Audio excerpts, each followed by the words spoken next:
Well, welcome back, everybody. Excited to be here again. Good to see all of you out there. Can't really see all of you, but I know you're there. I know you're listening because we get lots of love, and we appreciate all of it. So, just wanted to say good morning to Sandy as well. Sandy, how's it going? Good morning. I'm doing amazing. Happy to see everyone, including you two as well.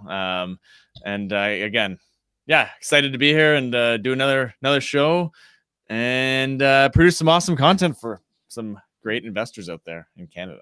Yeah, feeling the love in the room this morning. It was going on before the show. Now it's going on again here after.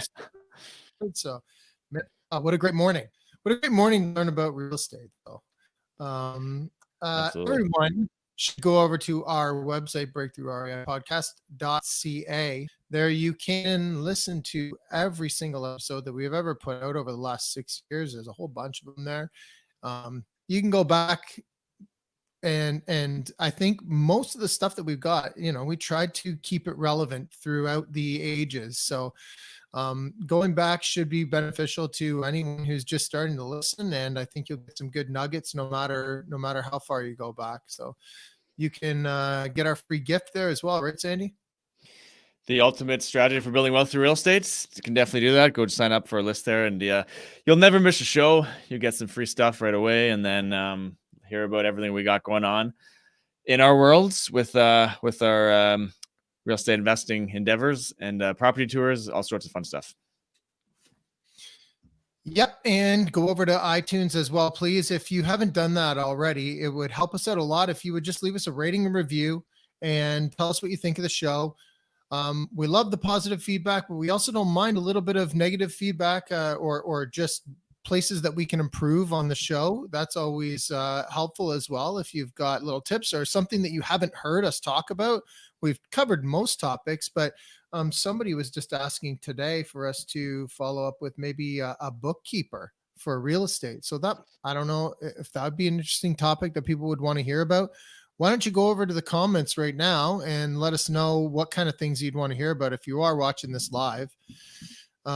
We do the show live on Facebook every week or so, every other week or so at 10:30 in the morning. So if you're listening there, you can comment live. You can interact with us. If you've got a question for our guest, you can reach out to them in person, live, real time, and we can get to any of the questions that you guys have. So if you are in a position to listen to us live, then you have that opportunity to interact with us right as we record the show.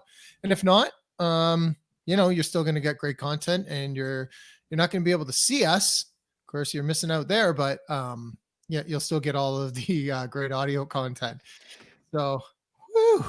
Yeah, it's been fun doing all the videos. We've been doing that for what, 6 to 8 months almost now. Fun change. So if you're not watching us on those channels, they should jump onto Facebook and YouTube. Go catch us there. Join in the action. How you feeling today? Well, I'm feeling awesome. Why? How should I feel?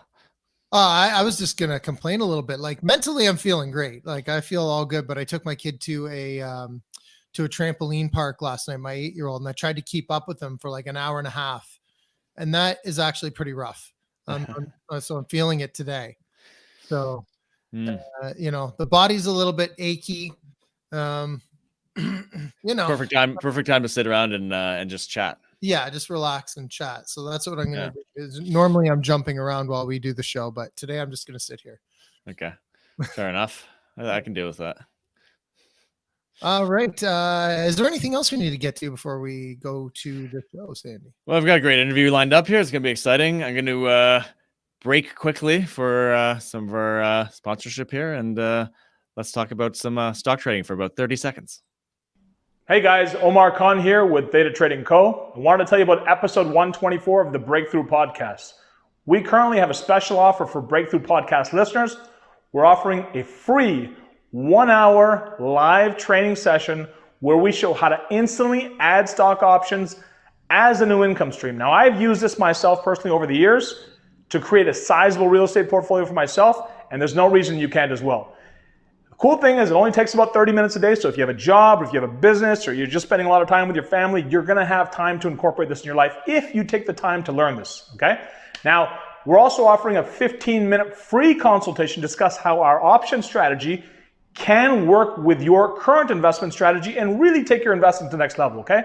So for more information, check out 30minutestocktrader.com/breakthrough to join us on our free live training, our next webinar. Remember again, episode 124, where Sandy and I go over exactly how I use this strategy to acquire a large real estate portfolio for myself, and there's no reason why you can't as well. See you there, guys. Talk soon. All right, so go check that out. It's Omar Khan, Theta Trading. They can do some great stuff, and another avenue to build wealth and build cash to invest into real estate. So some good info there with them to check out. So get on that, and let's get into the interview here. Rob, what do you say? Yeah, excited to talk to Jay Wilson today. So Jay is a real estate investor. He also runs Carpentry. Carscadden. Okay, let me try that again. He also runs Carscadden Carpentry, specializing in renovations, legal secondary suites, kitchens, and bathrooms, helping himself and other investors force increased equity in their properties. So, Jay, thanks for being here. Thanks for having me, guys. Let's start out with the kind of traditional. Let's hear about your story and how you got into real estate. My stepdad pushed me into it, right from a teenager, and I knew that buying real estate was the only answer to really boost my wealth and eventually hopefully someday have some freedom. And I've always taken interest in homes and renovations, shows and that kind of thing. My father was a contractor, so I mean I've always tinkered with woodworking and those kinds of things right from since I was a kid. So it's kind of a natural transition for me to be doing this Carscadden Carpentry thing now. So you said your stepdad got you into it. Yep.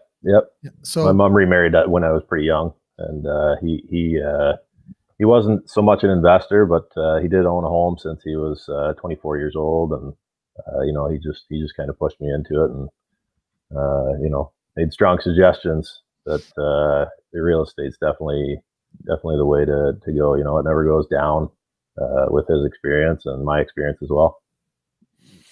All right. So what did that first investment look like for you?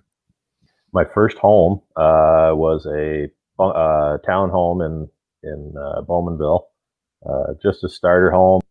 I did minor renovations to that one and turned it over in a few years. It was my principal residence. Turned it over in a few years. Pretty stock, pretty basic. I didn't even really call myself a real estate investor at that time or anything like that. I took what I earned from that home, and I bought a big family home in Whitby that needed a lot of renovations, and I ended up doing a live-in flip. Is what that home was. Okay, so when you sold the first one that we were talking about, did you do that because you were looking to buy this other one, or did you do it strictly because you saw the equity build up, or and wanted to get that out of there, or did that become sort of the realization for what you could do with real estate? Yeah, at that time I was just learning. Right, it was my first home, and when I realized, if I got into a bigger home or had a better opportunity where I could renovate and force equity into a home, the amount of money that it would boost me would get me closer to where I am now, which is living on a hobby farm. Oh, right on. Yeah. So you've got some, what kind of animals you got there? Oh, I've got a small piece of acreage here. I've got a horse. Between my girlfriend and I have a horse and a donkey, and we've got some birds, chickens and ducks and whatnot. So, and we raise some cows for beef, and chickens for meat, and cats, lots of cats. Not for meat. Not for meat, no. Okay, so the place that you bought that you were renovating, tell us a little bit about that. It was a big family home, and basically I just bought the biggest home, the ugliest home on the street that I could possibly afford, and I just put my hourly. I was an employee at the time. I just put my hourly wage, all my overtime into renovating this house. It was just a complete makeover. It was a whole new kitchen. I moved walls. I did some structural work there. Bathroom makeovers, the whole bit. Landscaping. I had to renovate the pool as well. So I have some great contacts for pool renovations and those kinds of things as well. I made a lot of contacts with that flip with electricians and plumbers and those sorts of things as well. So I've slowly sort of built up my team, and it's almost become a natural transition into doing renovations for me.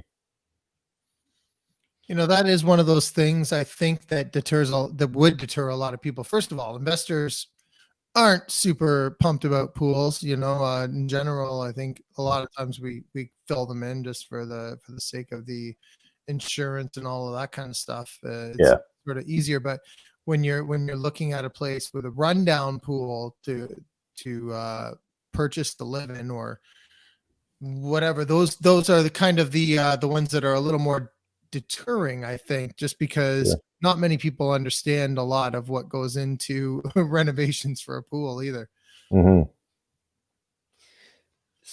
So what were some of the challenges there as you were getting going? Like, obviously you said you didn't really have all the contacts. So how did you work it through that? And like, what kind of challenges were there?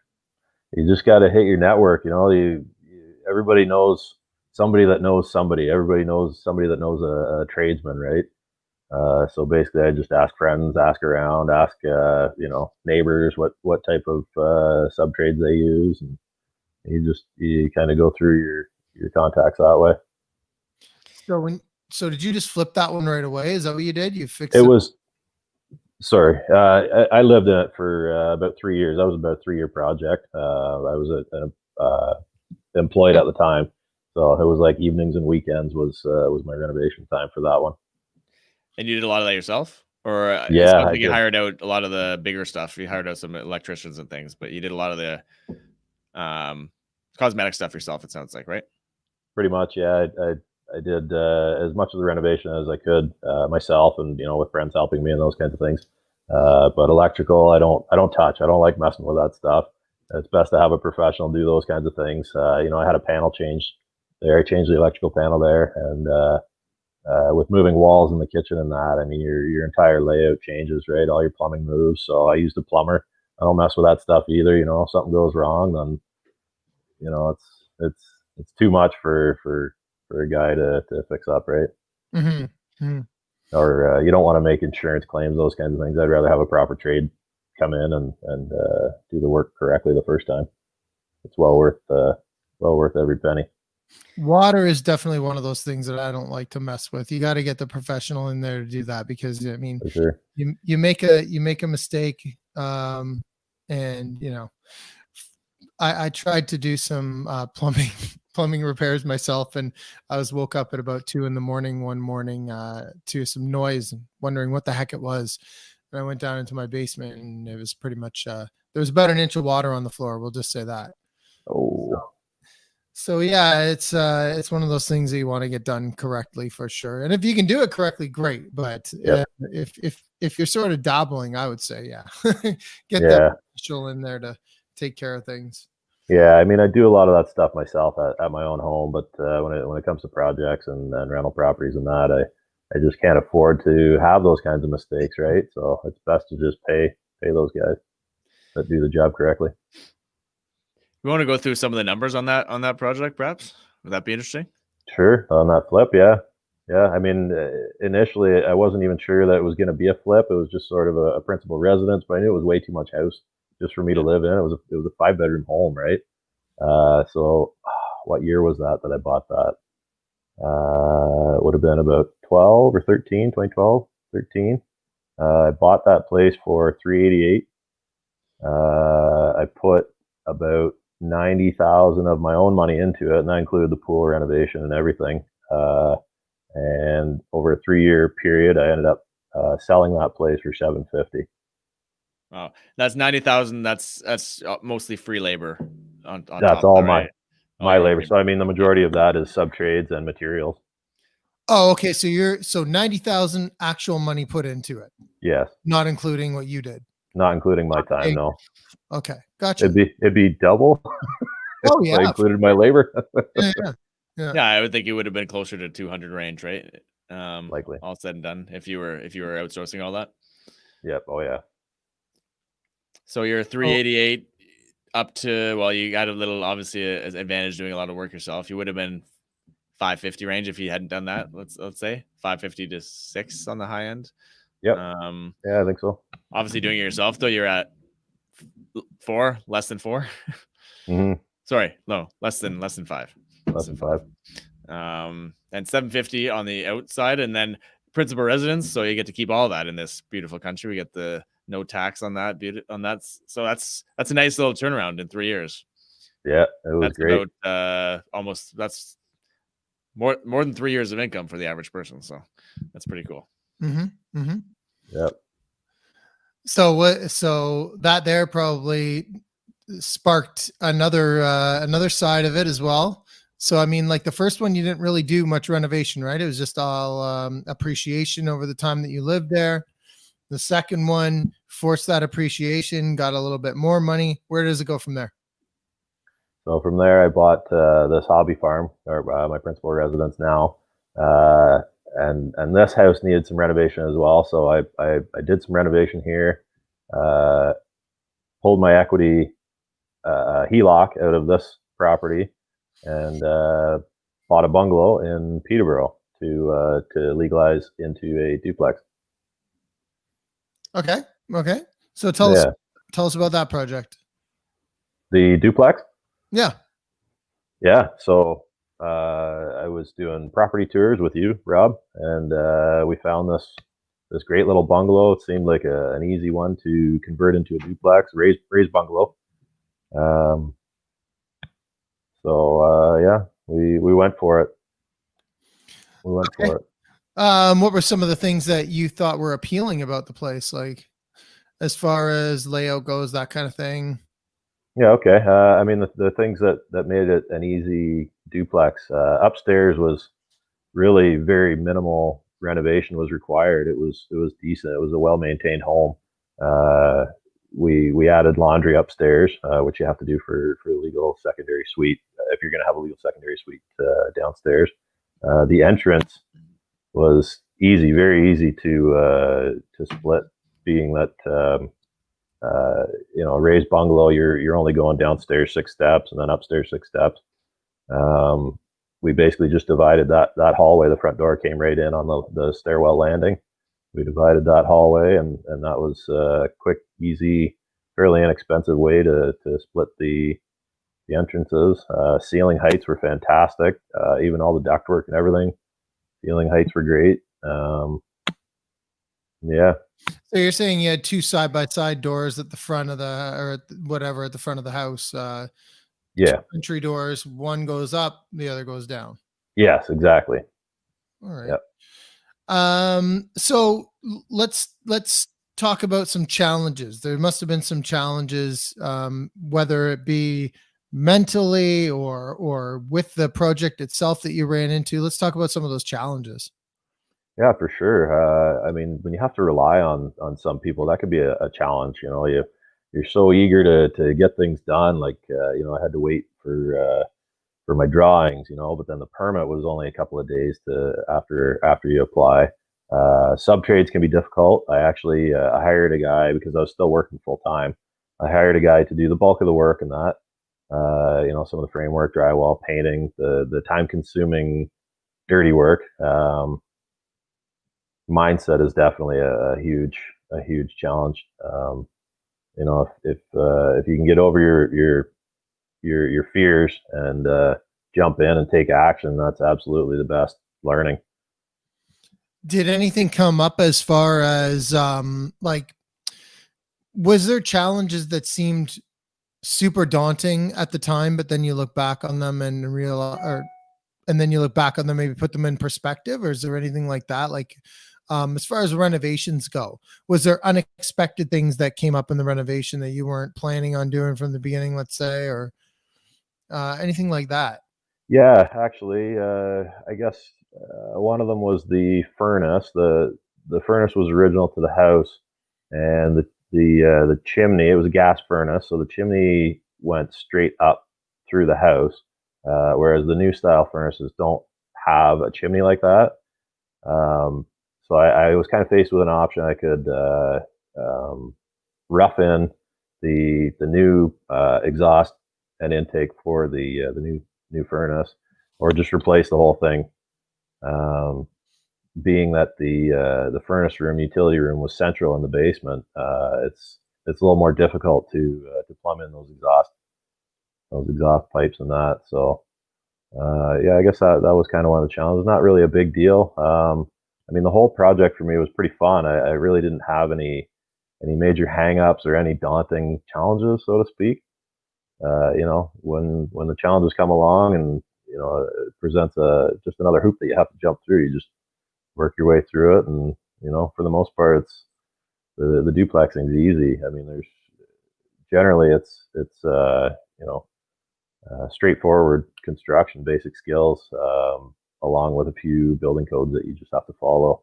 You know, different things like your fire and sound separation, having a walk down with the home inspector prior to construction, just to make sure you're on the same page and you're, you know, meeting all his expectations. And there's certain things that, you know, the designer would put on the drawings. And then when you speak with the inspector, he kind of makes suggestions as to, I'm talking about Peterborough inspectors, they're really great to work with. They'll make suggestions for different things you can do. Like I wasn't real keen on putting the sprinklers in the furnace room or under the stairs, so we ended up drywalling inside of the furnace room, which is, I mean, it's cheap, it's a little more labor, but it's cheap and easy. But that way, if there's ever a false alarm, I'm not, you know, making an insurance claim for water damage. Just things like that, I suppose. Okay. And I think you spoke to a couple of good points there, but the one I wanted to mention first is I think a lot of people are sort of afraid of having the inspector through first, right? Maybe not wanting them to scrutinize or see the way that things are before the reno. But I would tend to agree. I think that you need to have them through. That way their expectations are met. And a lot of times something, even though it's to building code on the drawings, let's say, the inspector might want to see it a different way. Or for example, one of the things that I've run into with inspectors, one of the big things is it seems to be fire caulking. That's always a sort of a point of contention. One of them wants to see this specific fire caulking. Another one wants to see this specific fire caulking. And you don't know that kind of stuff until you have the inspector in there and he goes, this is what I want to see.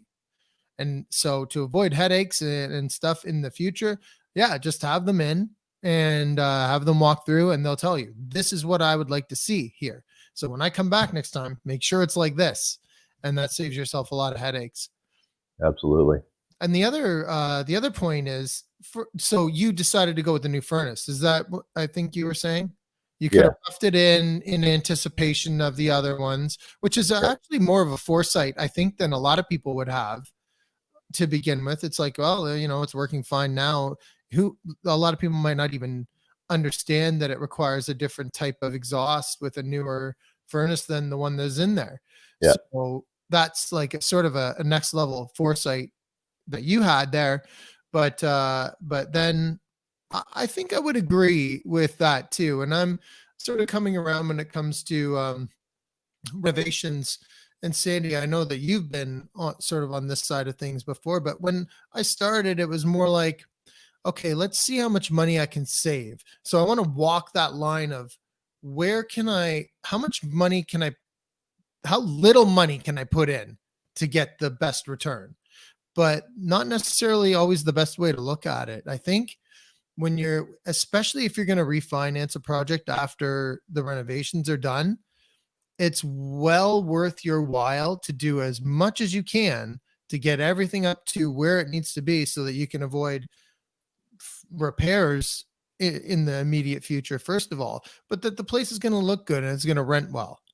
You know, so I think that that's important too. So having that foresight, putting in the new furnace and just doing it up front, even though you didn't have to, you know, might be the way to go. I think doesn't it just feel good to be done with it once you get if you're doing a BREI model or some variation of that, you get your refinance done, your money out, just be done, and not have to think about all this, any maintenance crap or any big expenses going forward. Right. It's just nice. Even if it costs a bit more, if you work it all out, it's just nice to be done. Right.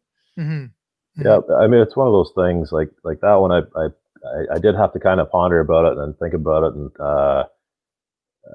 having a good HVAC connection. He actually pointed that out to me. I actually had him walk down the house, and we had to balance the ductwork in that. So that was his suggestion. But as old as the furnace was, I thought, you know what, I may as well just pull it out. We'll pop a new one in there. It was like a 30-year-old furnace, anyways, and so I mean, it's kind of arguably beyond its life expectancy. So I don't want to have to change a furnace after I get tenants in there. So after all the major bulk of the dusty work was done, the drywall work and all that, we did the furnace after that, so that you're not blasting dust through your brand new furnace. Mm-hmm. Yeah, that's another thing that. Funny enough, I got a compliment on that just recently from my property manager. Said, "Oh, I noticed like after you were done your renovations, you got the ducts cleaned and the furnace serviced and everything." I'm like, "Well, of course, because I mean, there's going to be dust everywhere if you don't do that." She said, "You'd be surprised the amount of people that actually don't Yeah. do that." So, another good point. Even if whenever you got the new furnace, get it cleaned out and get the ducts cleaned and stuff like that after renovations. Yeah, not a bad idea at all. So where do you see your investing business going in the future? Wow, cottages. I would love to buy. I mean, even a cottage resort and go. Live up near our cottage. My girlfriend bought a cottage, and we've done a lot of renovations there as well, and she's done well with it this summer. I'm so proud of her for what she's done. So I think cottage rental is, especially depending on how long this pandemic carries on for. I mean, people can't go for vacations, right? So the cottage rental has just gone through the roof. I'm sure you guys are experiencing that as well. Yeah. What do you have now in your portfolio? So you got this was your first duplex, right? That you did? Yeah. So this is, I guess I'm actually a fairly new real estate investor, right? Like with tenants, like proper rentals. So I have my principal residence, which I'm house hacking. I've divided my farmhouse. I have a tenant here, and I have my duplex in Peterborough, which is fully tenanted now. I'm just coming up on 1 year of owning that duplex. And then add in the cottage stuff. Kind of dabbling in a few different areas, but it's cool to see how much you can grow in just even a couple properties, right? It can be really impactful. Yeah, it's a slow process, but you stay the course. It's like a steamroller, and it's just going to snowball. It's going to take off, right? So the cottage, you say you've done lots of work on it and you're renting it. I guess it's short-term rentals. Yes. So another area of learning to get into, I guess. Oh yeah. Yeah. And I mean, she's not even advertising that one yet. Really, she's had it rented solid just through friends and family, which is amazing. Friends of friends, and I mean, getting top dollar. She's getting higher than expected rates than what she originally anticipated at a fully renovated unit. Like we had it renovated before the bathroom was even finished. No, you had it rented. or we had it rented before the bathroom was even finished. And like, so what does that look like as far as the winter goes and that kind of thing? Like, is it going to stay rented over the winter, do you think? Or does it make majority of its money over the summer? How does that work?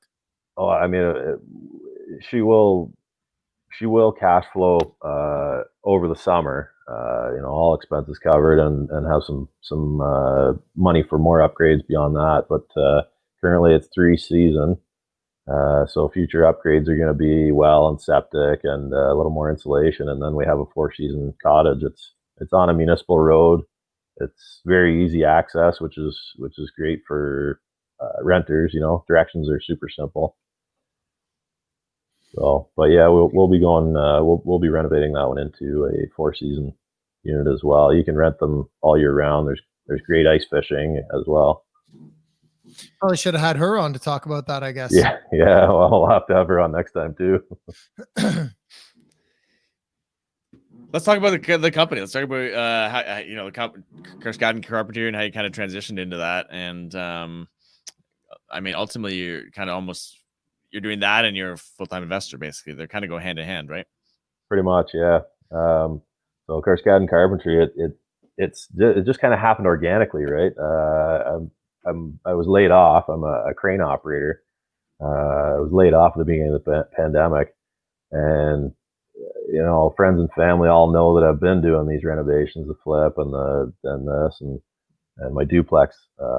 So people were asking me, "Oh, can you help me with this? Can you help me with that?" Yeah, I'll do this, do that, and next thing you know, it's like, wow, like there's definitely potential here. I did a couple of apartment-sized kitchens for other investors in Peterborough and for myself as well, and it's taken off. I see a demand, so I've hired a helper, and currently it's just myself and my helper, just picking away, mostly smaller projects. But I'd like to get into more duplexing. I'd love to help other investors out with duplexing, or potentially maybe JVs. Maybe I could be an active partner on a JV to do some duplexing in Peterborough and Durham region.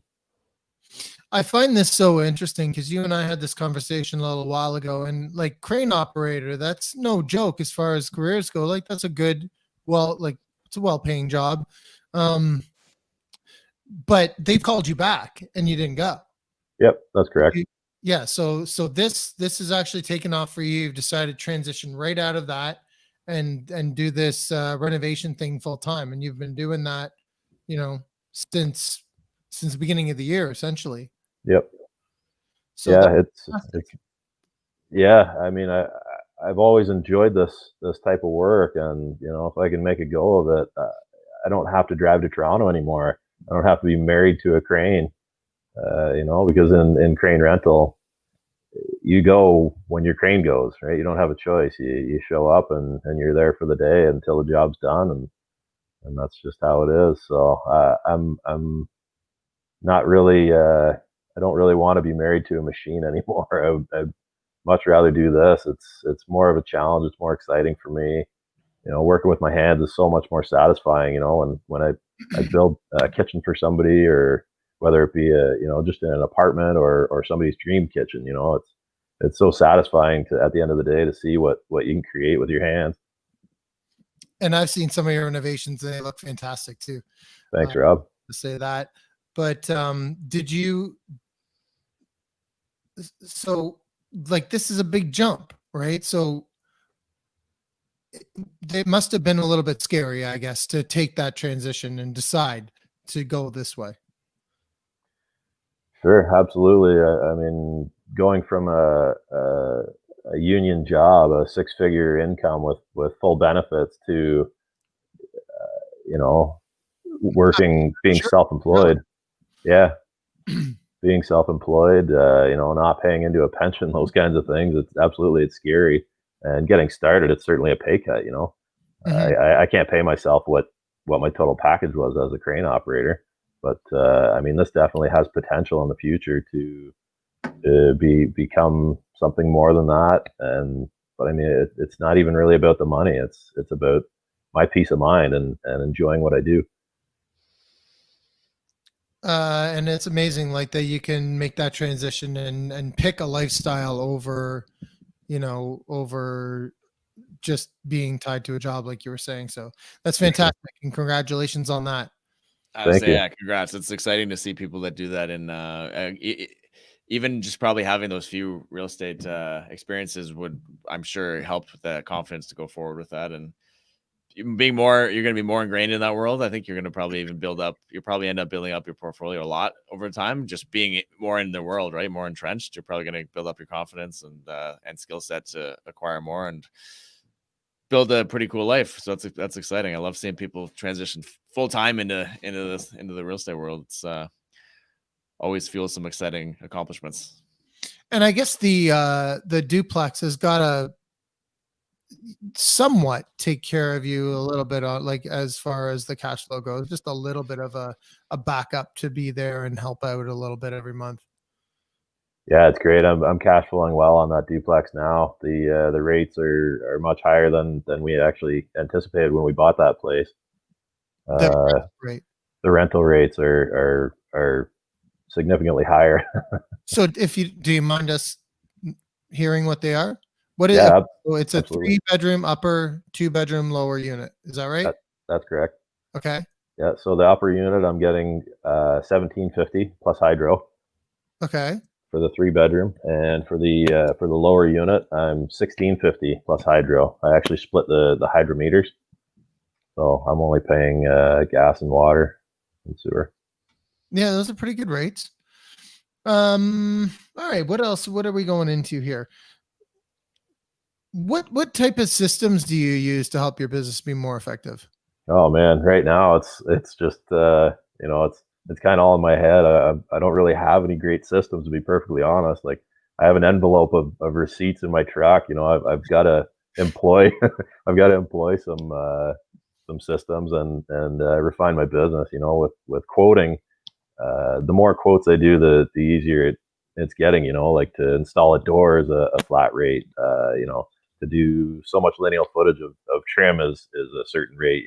Lay flooring, those kinds of things. But I don't know that I would really call that a system. It's just sort of, learning curve, right? Well, if anybody has some ideas, maybe of some systems that Jay can use in his new business, maybe they can let him know then. I think it's, what's cool I like about this interview is it's kind of it's there's so much. You'll probably look back in a few years and be like, oh, at least I'm doing something, I'm starting into this, I'm taking action. Because Always learning. how many people do the opposite? They try and systematize everything first and never take action. And it's the people that take action first are usually ahead of the game, even if it's a bit chaotic at times to begin with. I need that chaos. It keeps me flowing. Okay, let's see here. Okay, so here's one. Is there any resources that have helped you out as an investor so far? Absolutely. I mean, podcasts, 100%. I mean, I've listened to all your guys' podcasts. It's kind of surreal actually being interviewed on your podcast now. I mean, you can learn little tidbits from every single podcast. If you learn one or two things, you might hear a lot of things over and over, but you learn a couple little things from each podcast. I spent hours listening to podcasts while I was at work. A lot of standby time and that. I just throw the earbuds in and listen to audiobooks and podcasts. You get in the truck, you get a podcast going. Property tours is very, very educational. Meeting, networking with other investors. Every property tour that I've gone on with you, Rob, there's experienced investors, there's new investors. Everybody's got something you can learn from, and to actually be in a house and discuss how you're going to duplex, or what strategy might work best for each property, whether you're going to do student rentals or duplex or both. It's just to be there and be hands-on is absolutely the best learning. That's what actually motivated me enough to take action and buy that bungalow, my first rental property. Yeah, you know what? I think that's been really one of the key things for a lot of the investors in our network has been to be able to communicate with each other, right? To talk about what they would do or their experiences that they've had, and they can really show you that you can do it, right? Like, so somebody like yourself comes out and I can't necessarily remember who was there each time that you were there, but there's everyone from someone else who hasn't bought anything to someone maybe 5, 6, 10, 15 duplexes in their portfolio. So all kinds of different levels of expertise and all kinds of different guidance and knowledge to share in that kind of situation. So I do hope that we can get back to those in-person property tours, hopefully sometime soon. They're valuable, and we're doing them virtually now, and I know Sandy is doing them virtually too at this point, but nothing like being there in person. Yeah, you can analyze a property by the photos. I got a pretty good vision for looking at a listing on realtor.ca, and I can kind of see what might work just from the pictures, what you could do. But until you actually, then you go to the property and it's totally different. Some things are better, some things are worse. So those property tours are are very valuable for sure. And I'm looking forward to getting back to them as well. Just looking here at the comments, my cousin Lori is watching from Vacation Time Real Estate in Gravenhurst. So if anybody's up that way, pop in and maybe she can help you out with the vacation rental cottage rental property, right? Exactly. Yep. Yeah. Okay, so what kind of things motivate you? Where do you get your drive from? Oh man, we got some real drive to be able to like step out on a career. I think is something that a lot of people would like to hear more about. But what kind of things inspire you and give you drive? I mean, so much. Like, you know, my girlfriend is just like, when we get talking about things, she's such a motivator. She really drives me. You know, she's when we get talking about you know, future investments and retirement and traveling and those kinds of things that we want to do, like, that's my why. You know, why do I do any of this? Is absolutely just for a better future. You know, more freedom, more time freedom, more experiences. That's what our goals are.